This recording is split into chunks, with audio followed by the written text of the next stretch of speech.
So one day I was in class and this little girl asked me, Miss Matt, when you gonna do something different to your hair? Put your hair on it and twist your hair with the braid first. And she asked with the little neck roll and the little stank face. I'm gonna behave. I promise.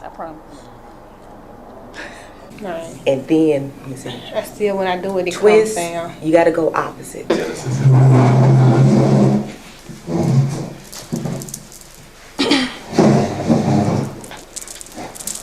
There you go. Now everybody's you gotta lean in and there we go. That's better.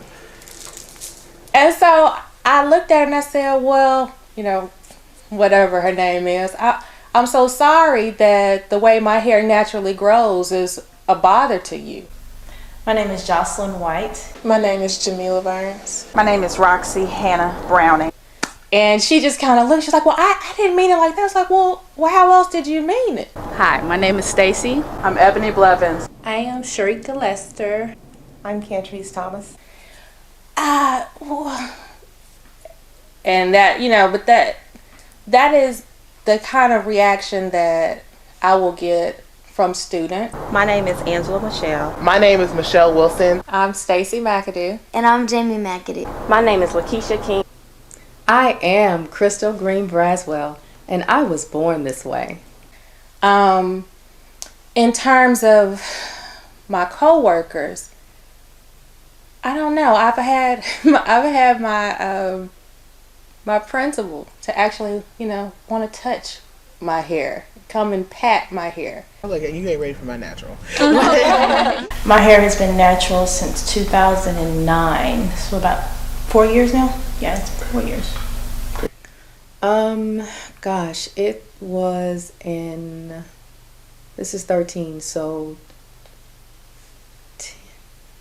11, so June of 2011, so 2 years. I've been natural all my life. And, well, thank God for Mama, because when I was younger and, just last week or something, I've been asking her to, get my hair permed. And she's been saying, no, you can't get your hair permed because, it'll ruin your hair. It's perm and it looks straight unless you, cut it and do all these other stuff.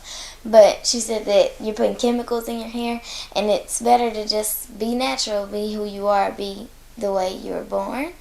And so I've had my hair natural for a long time. A long time? How long is it? My life, 12 years.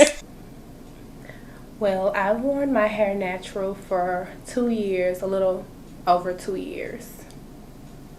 I've been natural since 2007, but I recently did a big chop in January 5th, so I'm almost at 1 year anniversary again. I don't know. I do know that the very first time I stopped processing my hair was shortly after I graduated from high school.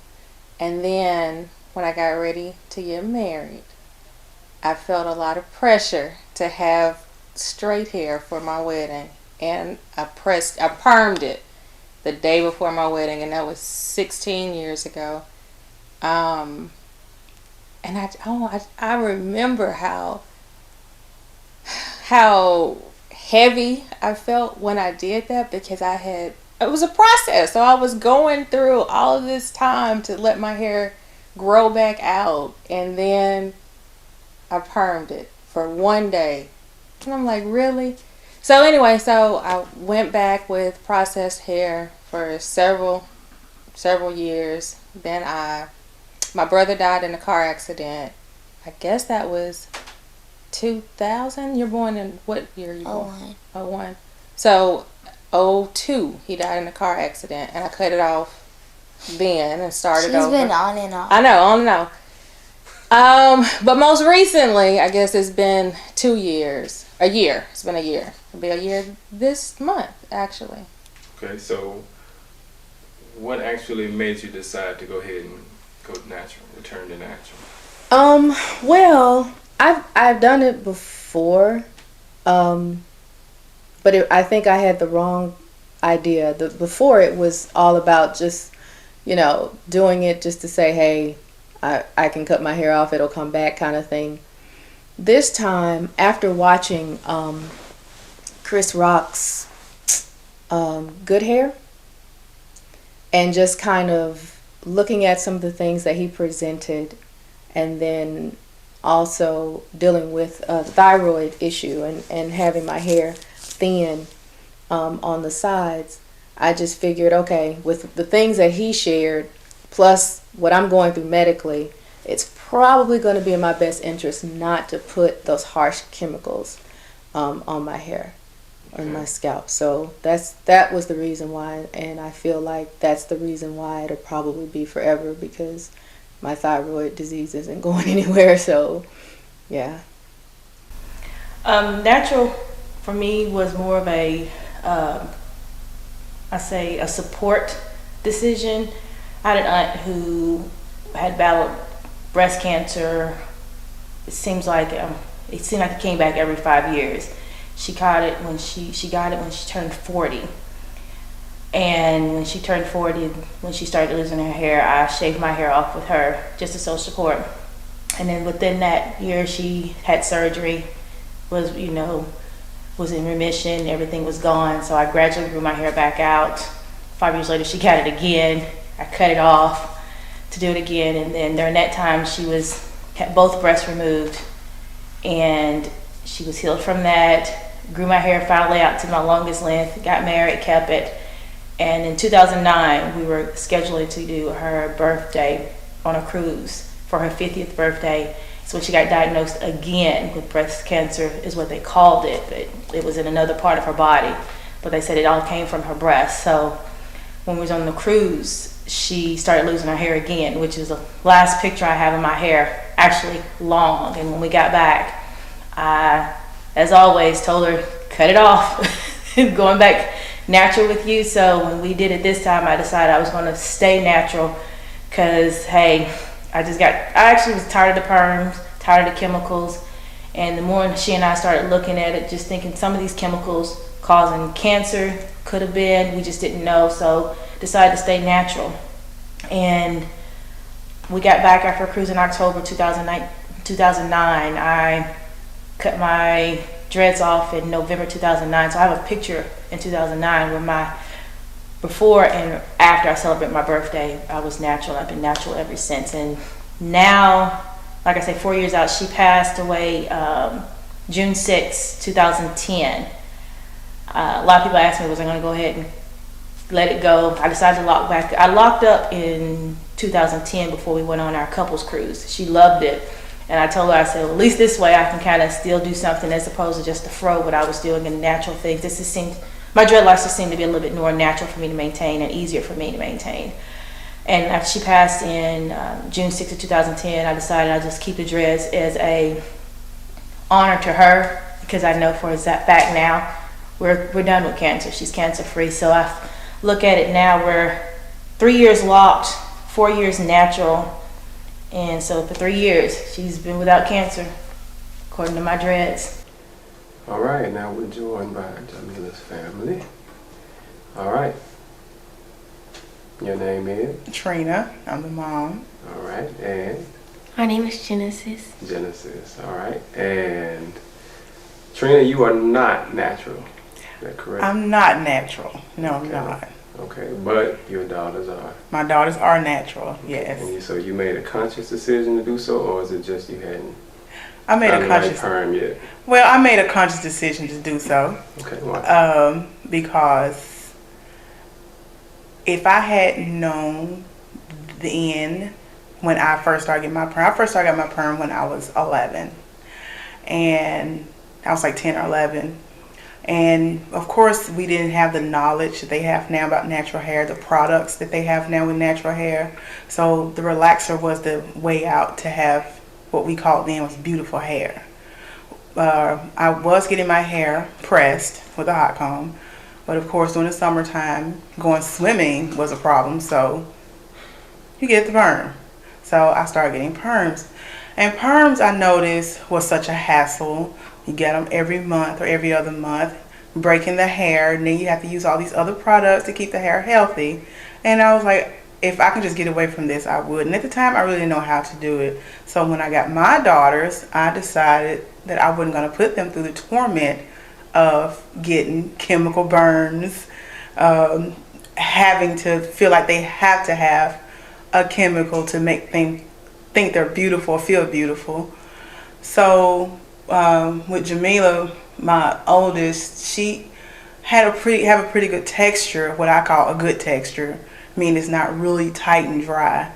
I feel like she's always had beautiful hair, beautiful curly, soft hair. So I said, I'm not going to mess this up with chemicals nor any kind of hot product. She do flat iron her hair every once in a while, but not really. You know, she really embraces her curls. So with going so long with Jamila not having any kind of chemical treatment, I decided not to do Genesis, who is 10, not to put any type of chemicals in her hair because she also has beautiful curly hair. Okay, now what made you decide To go natural, to grow my hair. Okay. And was it to grow it so that you can get a nicer perm? A nicer perm. Just to grow it so I can have some length. So I can put my hair up in a ponytail because I started off with short hair. So I wanted to grow longer. So. Okay. So you went natural so that you can grow your hair. Is it easier for your hair to grow as opposed to... It is easier opposed to putting all of those chemicals in your hair. It is. So does the perm then kind of stunt the growth, or... It depends on how much you're putting chemicals on your hair, because I was doing it like every month. So I couldn't go wait 6 weeks for a perm. Had to do it like every month. So. Okay. So is it typical then for women with perms to, let me see. Is it typical for women with perms to go natural for a while in order to let their hair grow? I wouldn't say typical. No, yeah, it's more of a choice, because sometimes, you know, wearing the perm strips the hair, makes the hair thinner, and it puts it in a straight state, which our hair is naturally curly or wavy. So it kind of strips the hair when we're using the perms on our hair and using all those other chemicals versus let it grow just naturally. And I'm sure anybody watching right now would say, that doesn't look natural. No, this is actually a sew-in, and basically I'm in my protective style mode right now. I actually wore my hair out for the past 6 months, and I started dealing with a little breakage and stuff, so I decided to put it up for a little while. So I'll wear it like this for another few weeks, and then I'll take it down and get it deep conditioned and all of that good stuff. We know that having natural hair has its social implications. Indeed. Have you heard of any issues yourself, or have you had any issues with your natural hair? Well, I can tell you that I have heard people who are in power, or I guess in positions to be able to hire people, and I've heard them make little side comments about, you know, that person being too black, and I just, it had nothing to do with the color of the person's skin. It was more of that person being natural. And it's funny because that person didn't necessarily directly say it to me as I was sporting my natural locks at that time, but I've overheard those kinds of things being said.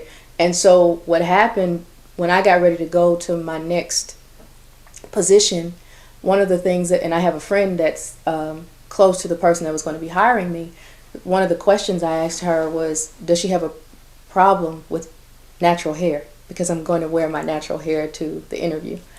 And so it's just out there. It's one of those, I guess it's like a hidden ism. I don't even know what kind of ism it is. I'm sure somebody will come up with it, but yeah, it's definitely alive and well out there. I can tell you too that when I started the school year, because I teach, when I started the school year, and I've worn my natural hair the entire time, when I came in the building with this hair, those majority teachers were very complimentary of my hair. Oh, it's gorgeous, it's this, it's that. But they don't have a lot to say to me about my natural hair. But the African American people, minority people, have, they're very complimentary and have shared that they love the way I style my natural hair and this kind of thing. And so, but I didn't get any real compliments from Caucasian co-workers until I put this hair in. Okay, well, what do you look like? What do they see when you're not wearing what you're wearing now? You want to see a photo? Sure. Okay, I have a photo. I have a photo. I don't know. Are you zooming in this way? So this is my yearbook picture. But this is who they see. And sometimes I'll pin it and wear it, one-sided or different little ways. But that's who they see. That is who they see. I will never forget the look on my supervisor's face when I did my first big chop, because I've done it twice. Because is when I was working at UAMS. Were you there when I did my first big? Oh my God! And I've been wearing head wraps for ever, and I wore them to work, and she was like, "You're not supposed to wear head wraps," and I was like. And I took it off, and I didn't have, I was just like a brand new full moon shining, and she was just like,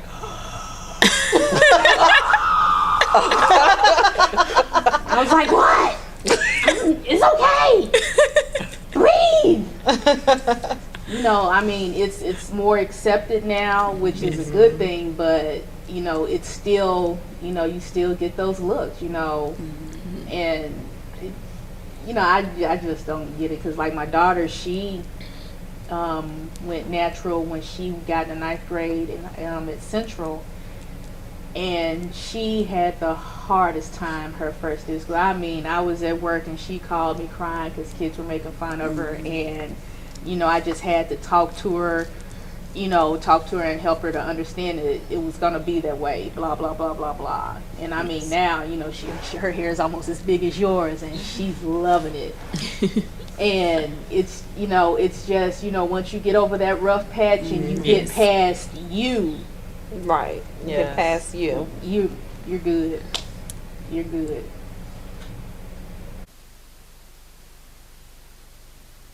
Okay, we spoke a little bit off camera before, and you said you heard about the young girls being in trouble at school for wearing natural hair. How did you feel about that when you read it? I guess completely outraged, because working in a school and someone being penalized for being who they naturally are, it's ridiculous.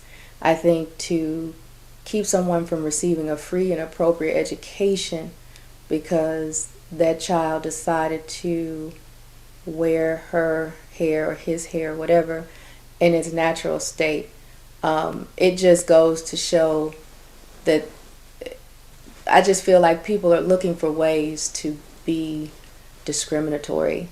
And it's amazing to me, because then when I read it, I thought about my own child, then I thought about myself, and how if I were to go to work in a school, and if I were pulled out of my classroom because I decided to wear my hair natural and not straighten it and not, try to assimilate and look like the majority, it's scary, because those kinds of situations will set a precedent, and then the next thing you know, it'll be the norm for people to be put out of school. So it just, I don't know, conspiracy theories, whatever. But I just feel it's just I was outraged by it.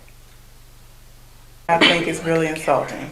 I got insulted by it personally, as if it was me or my daughter that got treated that way, because the fact that the little girls wore a hairstyle that a lot of people wear every day. There was nothing offensive or violating about their hair.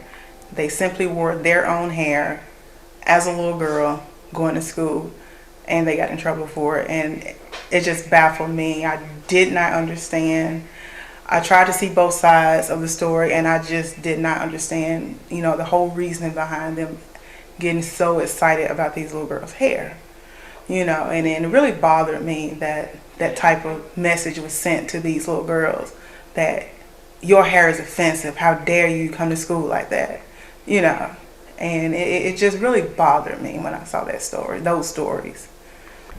One story I heard was about a little girl who, I think she had locks, and I can't remember if it was a charter school or a private school, a parochial school, but in their handbook it said that the girls could not wear their hair in certain styles, and that bothered me a little bit. I know that there have been some studies before about girls wearing their hair a certain type of style, that if it's combed and kept, and then their behavior is supposedly better. And so I can sort of see where they were trying to go with that. But when you start dictating how people express themselves and who they are as a person, I have a problem with that. And that particular school, from what I understand from the report I read, was that they did force the child pretty much out of school, and her parents went ahead and took her out of school before they expelled or suspended her. And it just really bothered me to see that little girl, being sad because she's like, I don't know why they don't like my hair and why they don't like my locks, and that just really, I just wonder what type of an effect that's going to have on her as she gets older, right? Because it made national news. So I'm concerned about our little boys and little girls who are having these types of experiences at such a young age, and I'm just hoping that they're getting some type of support as they grow older. Absolutely. I actually did hear about that a while ago, and it kind of shocked me. I didn't really understand why. I guess people couldn't see behind her or something like that. I really didn't understand that, but that really did shock me. The one I saw, she had an afro. But what bothered me most was the principal wore a weave that was similar to an afro, an African-American principal that had a curly weave that, once it's picked out, it looks kind of natural. And she wore that every day, yet the little girl hair in her afro state was considered unacceptable. Wow. And I found that was, that was like really, so that, they should monitor how she wear her hair if, you're going to make the child not wear her hair in her natural state. So that bothered me a little bit. I think another story, just speaking up to even higher education, I'm not sure, I think it was you or one of the HBCUs where they mandated that for their business program you can't have certain natural hairstyles such as an afro and dreadlocks, and it's kind of like the message sending to especially black children or black young professionals who are aspiring for these type of fields, that you can't be accepted in this world unless you tame your hair. And that's something that I personally identify with, because I know when I first went natural, I told my mom, I was like, hey, I'm thinking about going natural, and she was like, oh, you're not going to get hired anywhere. Because of that stigma that because I'm natural, all of a sudden I'm the most radical thing on earth and I'm not fit for the business world. And that's not, I don't think that's a great message to send to children who are aspiring for these fields, especially if they've grown, 18 plus years, to all of a sudden get hit at the door and say, oh, you can't be accepted into college until you perm or straighten your hair or you cut off your dreadlocks. Do you all find that, and I've heard this before, I know that there's a lot of argument, or seems to be some push from the white community sometimes. But do you all feel that in our own communities we have a tendency to do things, to do this to ourselves? Absolutely. Definitely. For sure. I can remember doing a workshop in Hoxie, Arkansas, and I was, no black children in this high school that I was at. Or if there were any, I didn't see any. The classrooms that I was doing workshops in, it wasn't diverse. And the kids, they wanted to touch my hair then. And that was, at that time, I had a low haircut, almost the length, maybe a little bit more than yours, but I just wore it as like a little fade or something. So the white people seem to be very curious. They want to touch it. And surprisingly, the non-blacks that I've encountered, most of them have looked at me acceptingly. It's like my mother and her generation who kind of look at me and my daughter and want to know what we're going to do to our hair. Are you going out like that? No, I'm talking about mama's generation will look at us and be like, or like when you went to church yesterday. And they were like, yes. It's just the idea that we find so hard that we have to prep ourselves to prep our own people to be presentable for others. Mm-hmm. It doesn't make sense. To make them feel comfortable. Yeah, to make everyone else feel comfortable while alienating me, because I don't feel comfortable with a flat iron. So then why would you want to force me to feel uncomfortable? Yeah, it happens quite often. It's going to continue to happen. Because society just doesn't. Society has a way that we are supposed to look. But this is going into 2014. I prefer to look like my grandmother did back in 1942, instead of having this long, luxurious, straight hair down my back. I prefer to have a nice, thick braid going down my back. I call it the corporate cuddle sometimes because corporate cuddle. Yes, because even present when you interview for a job, you have to do like she did, straighten her hair and, make it look the way corporate America feels it should look to accommodate them, to make them feel like you're a part of the team.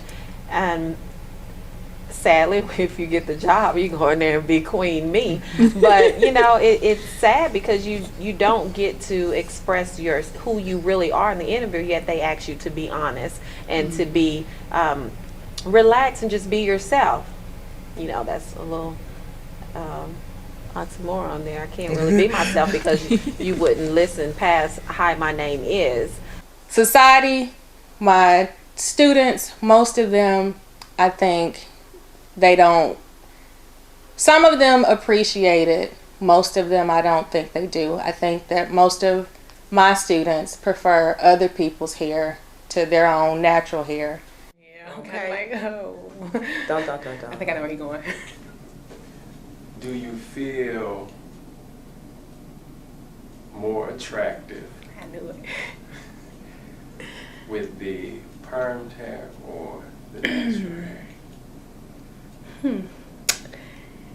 I'm not going to say attractive. I feel more confident with my natural hair than I did with my perm hair. 90% of the time, I feel great about it. And the other 10% is just when I get a little tired and I just don't feel like dealing with it. But I think it would be the same situation if my hair was permed. That 10% I'd be like, I don't want to, fool with it. I could gel it back. But this natural hair, you just can't. Well, my natural hair, you just can't gel back. You've got to commit to doing something to it. You just can't roll with it like that. I used to have a stigma thought when I did the big chop that people were going to think I was gay. Oh, yeah, there's always that. I did because, that short hair. And so I started paying more attention to my skin and my face. And yes, I started wearing more eyeshadows and, just to look more feminine. But because some people see a little masculinity when a woman with short hair for some reason, but that's just stigmas. Yeah. I mean, because every short hair woman don't look clearly. In our own community, they sell the Brazilian, and all this hair that's they pay $200 and $300 a bundle to be bone straight and down to your butt, and if you are standing side by side with one of those women that have those hairstyles, unfortunately, in our community, you're not going to be, whether it's a woman with a guy, you're not going to, probably won't be the one he chooses, because he wants the one that looks like they quote a Beyonce, or because she has the look. That's the look that you're kind of looked over in our own community as being attractive, as being dateable. They either think you're pro-black, or they they think, oh, she gonna be an issue, but that's not She's necessarily an angry black woman. right. Oh, I forgot all of us are angry. Yeah. All of us So are angry. definitely our own community puts that stigma on what's sexy and what's attractive and what's the norm, so it's a problem. I mean, now I have, just in talking to some guys, some of them they can appreciate, and they do appreciate That's true. us, having natural hair, but in ratio wise, they're far few in between. Yeah, it's far few in between. One guy I was dating, he was like, "You're just so natural." I mean, I was like, "Okay." What does that mean? Well, I've actually watched a couple of YouTube videos of people going around asking asking guys how they feel about women with natural hair, and some of them say, I'd rather her have natural hair because you don't have to worry about going and buying her weave or worrying about getting her hair wet and things like that. And I've also noticed that actually this year, a couple of my classmates were actually going natural. And it's actually making me feel better, and making it seem like society is maybe getting more comfortable with their natural hair. So. Okay, we have Norel joining us. And what grade are you in, Norel? I'm in 8th grade. You're in 8th grade. Okay. And what do boys say about girls in school with natural hair? Nothing. It's just, I don't really look at it. I don't really care. Okay. So you never heard anybody? Good. Okay. Have you heard in the news about girls getting in trouble in school for natural hair, or you heard anything? I haven't heard anything. Well, that could be a very good sign. It could. It could be a very good sign that an 8th grade boy hasn't heard anything. You think health and natural hair correspond with each other? I really do. So have you heard of any connection between perms and the conditions many black women face? Well, I have heard of some things, but I haven't done any real research. But I do want to say that I've heard them talk about a connection between fibroid tumors and the use of perms, and I will tell you that I have suffered from fibroid tumors and have had to have a hysterectomy behind having fibroid tumors before I was even 30 years old. So I don't know. I may be a statistic and not even know it. And it's funny because when I first cut my hair off and really committed to being 100% natural, my scalp told me. It was just felt like, because the other 2 times I cut them off with my aunt, I still maintained like a perm just to keep it wavy and curly and easy to manage. This time I did nothing, straight natural. And that first 60 days, my scalp itched uncontrollably. It was just like the nerve endings in my hair follicles were trying to come back to life, or was shedding, or I don't know if it was like, I don't know, it's hard to describe. It felt like 1,000 little ants or whatever was crawling on my scalp, that it kept me constantly scratching my scalp because it was just itching. And there was days I could literally felt like I could feel the wind going over my hair, and it just made my scalp just itch. Just now think about it, I'm thinking all those chemicals killing my hair follicles, and or if anything, just damaging it, that when that became natural, my body was having a hard time adjusting back to its normal self. What does it take to care for your natural hair? A whole lot. Patience. Yeah. Patience. I don't have that yet. Patience. It takes a lot of patience. It takes a lot of patience, first of all, to take care of my hair. for me, it took a bunch of searching for product that worked, because what works for one natural hair or I guess grade of hair, it's not going to work for the next person. I was like, I can get you started, different. but you ain't. Like, what do you use? What I use on my hair Exactly. may not work for you. It's trial and error. That's what I tell people. You have to find what works for you. your It's hair. trial and error. Products wise, it take really when I get products, I have to look at the ingredients to make sure water is the first ingredient, because our hair needs moisture. From 1 to 10, 1 being easiest. You want to say most easy? I graduated from college. 10 being most difficult.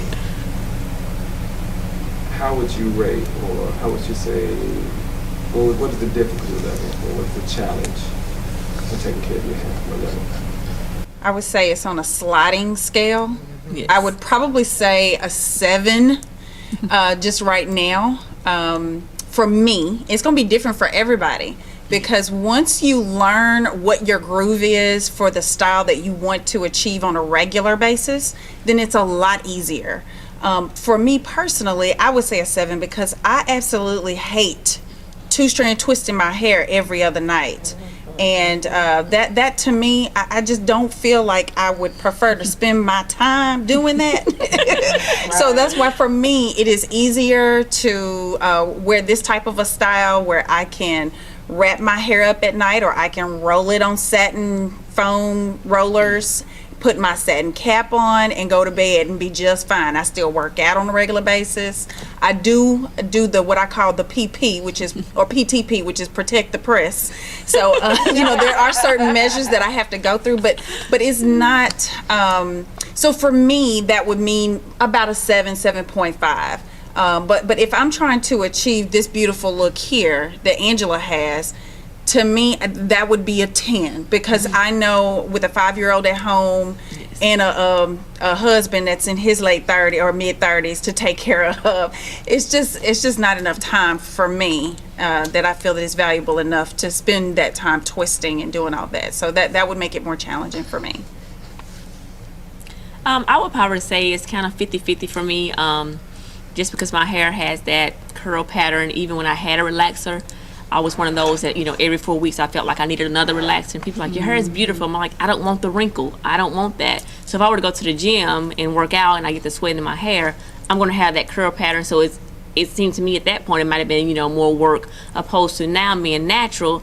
I go to the gym, it sweats a little, it's just going to curl it up a little bit more, and I'm going to keep it moving.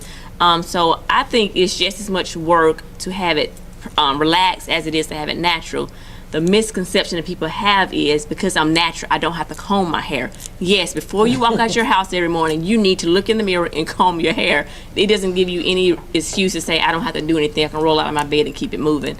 So I would just say it like she said, it's a sliding scale. Some days are harder than others, and some days it takes a little bit more work. But I think it's totally worth it, and I just don't see myself going back to the relaxer. Never.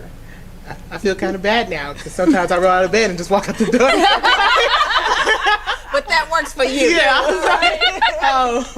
And there's so many things you can do with natural hair. My hair right now is just in a ponytail, but like we have a lot of stuff that we can do with our hair. We can twist it, we can wear it down like in an afro like way, and it's a lot of stuff that we found on the website.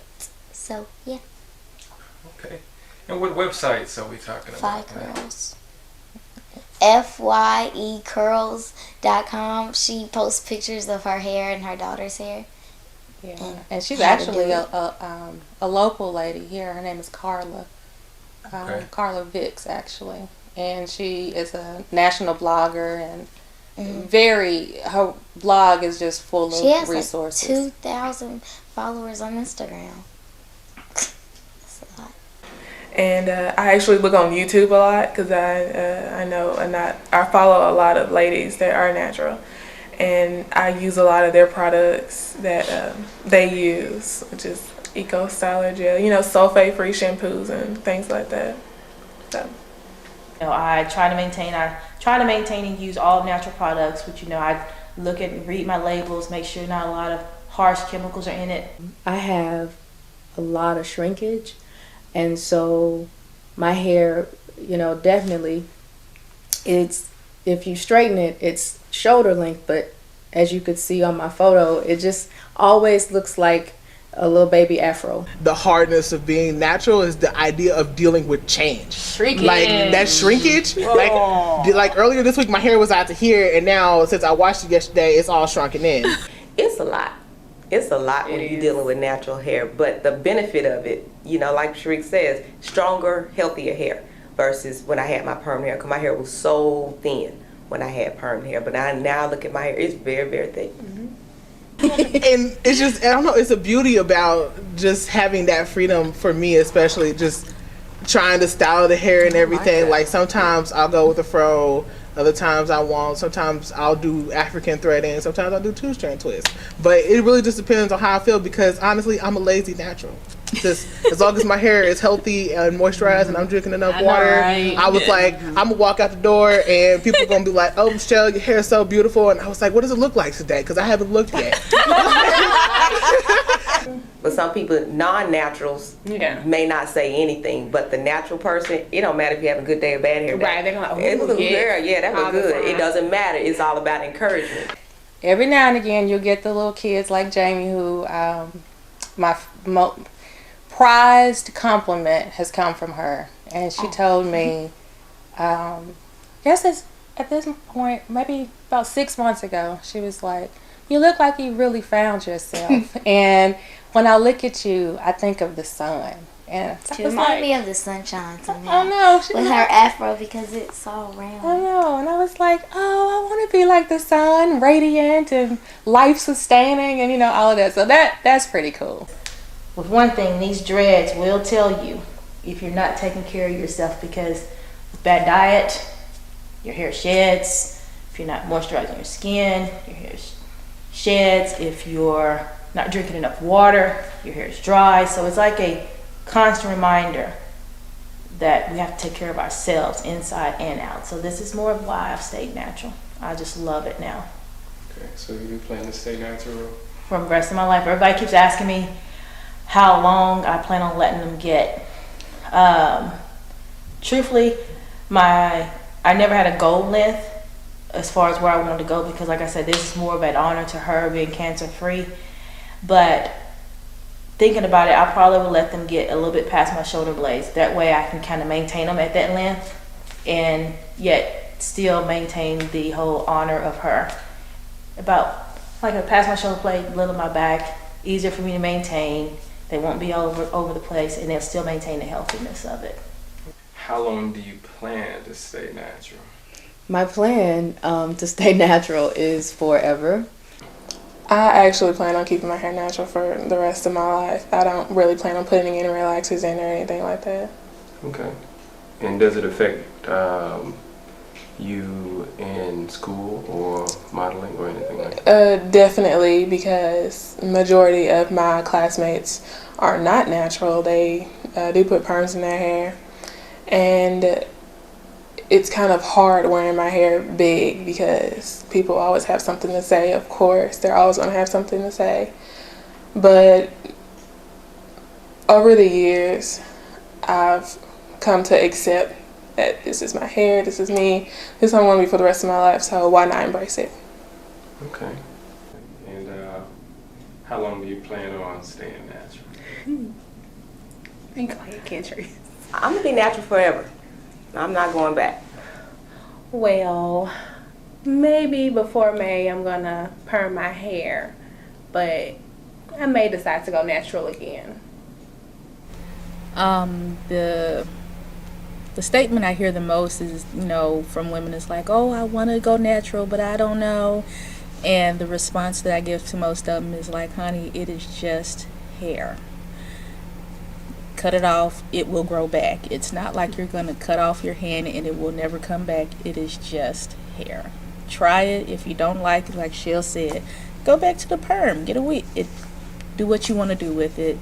It may not be for you. But the one thing I really try to get any and every woman to see is don't let it be another way to create division among us, because that is one thing that I have seen, is that that's just another way that somebody tries to create division. Oh, she's natural and she has perm, and somebody wants to look down on, oh, she's got weave down to her back. And it's not a matter of, necessarily being judgmental, but let's not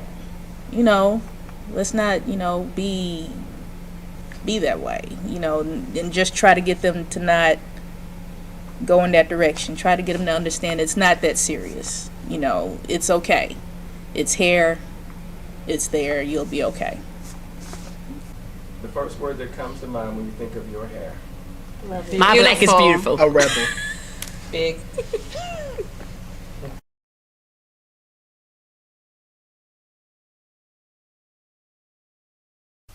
I think, oh, you want me to wait?